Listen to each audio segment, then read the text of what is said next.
Hi y'all. Welcome back to my channel. My name is Tandolotu and this is my space.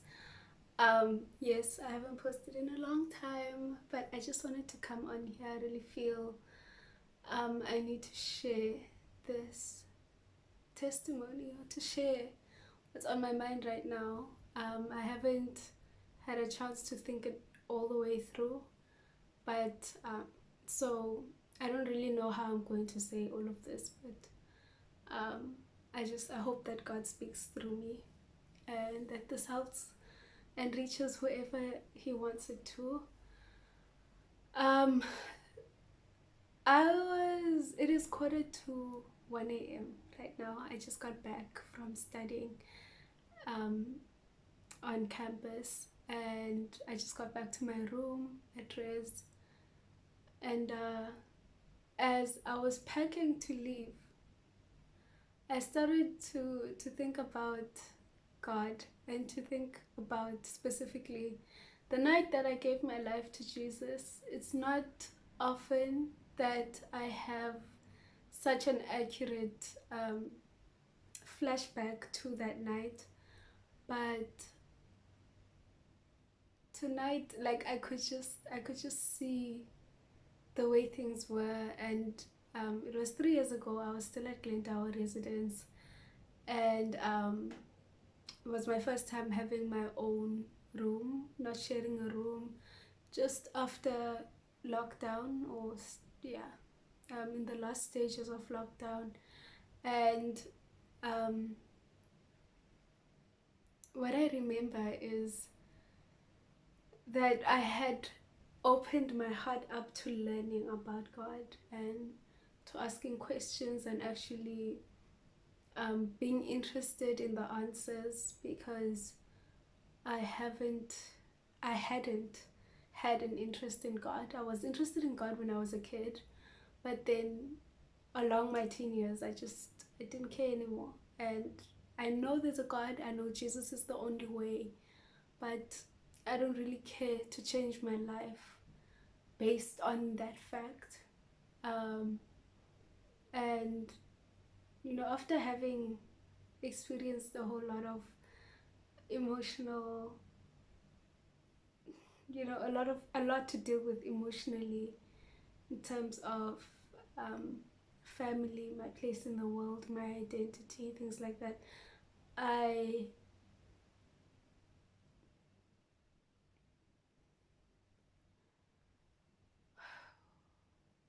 I started to think about, why is it that I'm not interested in knowing who this God is? And so basically I set on this journey of just learning, and what I did as part of that was just listening to more Christian stuff, watching more sermons, mostly elevation, because that's what really spoke to me at that time. That's what God really used. Elevation church sermons, where they were really speaking on mental health and the things that I felt and still feel are extremely real, or that seem so real to you.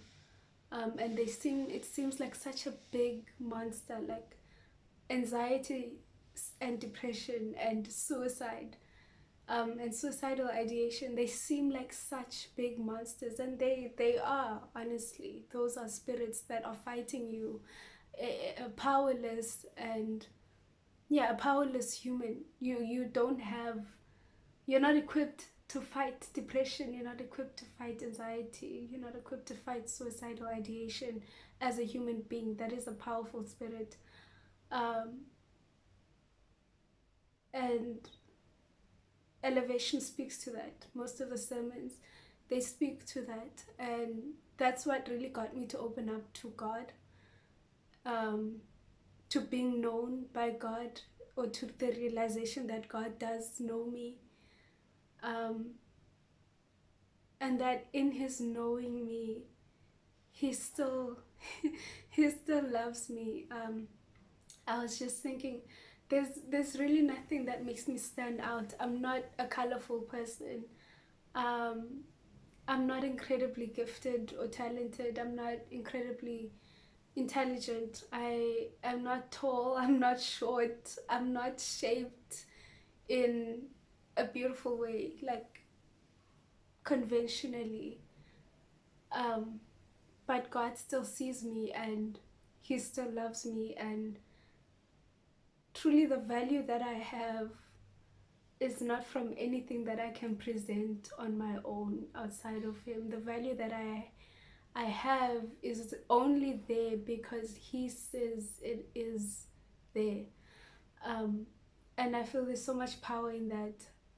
So the night that I gave my life to Jesus, I was alone. I was not in church. I did not go to altar call. I was alone after some time of watching the sermons and like talking to God. But as I'm talking to Him, I'm like, I don't really have a deep level of care to speak to you, but I'm trying. You said seek me with your whole heart and you'll find me, and I am trying with as much interest as I can gather up in myself. I'm trying to look for you, and God made Himself visible to me. He made Himself findable to me by just as I was lying there in the dark in my room alone. It was literally just me and Jesus in that moment. And I guess all the things that I had been learning and all the things that I had been getting revealed to me in the time that I was talking to God in these doubt and I forget what the word is, but when you just don't care, like those prayers that were filled with lack of care, lack of interest, um, lack of faith in a way. I guess that was faith because I was putting myself out there as much as I could, but then I don't know, lack of hope. I don't know what it was, but those prayers that I prayed were being heard, and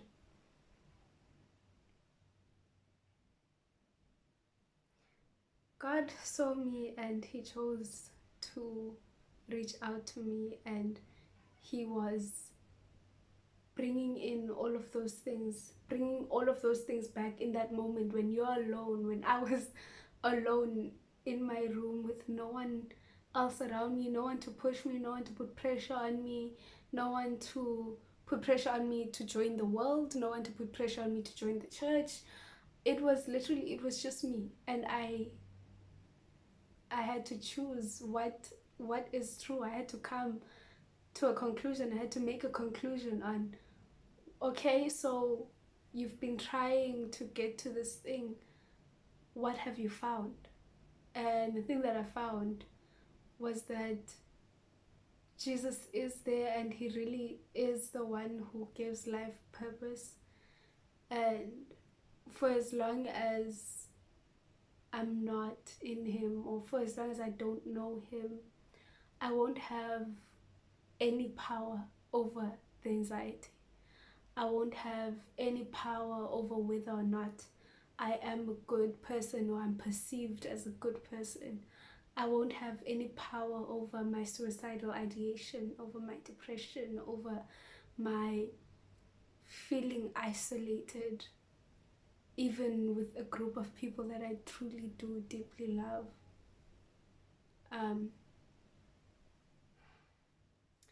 Yeah, I was just there, lying in the dark, talking to Jesus. And it's the fact that He saw me. Even in the dark, He could see me. And I'm not going to edit this video, so the scripture won't be on the screen. But John chapter 1, I'll just open it. John chapter 1 says,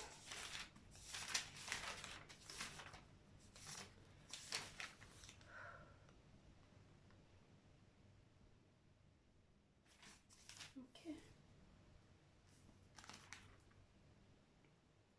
In the beginning, The Word already existed. The Word was with God, and the Word was God. He existed in the beginning with God. God created everything through him, and nothing was created except through him. The Word gave life to everything that was created, and his life brought light to everyone.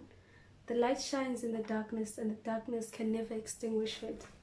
So I read that to say that in that dark room, Jesus saw me. The darkness seemed big and seemed strong, both figuratively and literally in my life. But ultimately, Jesus's light extinguishes the darkness. The darkness can't understand it, to a point where now even I myself am seeing Jesus in the dark. That's where he met me, in my darkest place and when I was alone. Yeah, that's the beautiful thing about Jesus, is that he meets us where we are. And when you don't have faith, you can literally tell him, I don't have faith. Give me faith. Please give me faith, because I don't have faith. And I know in my head that I should, but it's just I'm lacking this connection in my heart. I'm sorry about the breaking up of the video. My phone doesn't have space, and it's part of why I don't upload. I'm trying to get new equipment, but I think that's all. I think I've shared enough. Yeah, I have nothing else to say at this current point in time. Yeah, thank you for watching, and I hope you have a good Thursday, and you have a good month, and you have a good year, whatever it is, until I post again. Goodbye.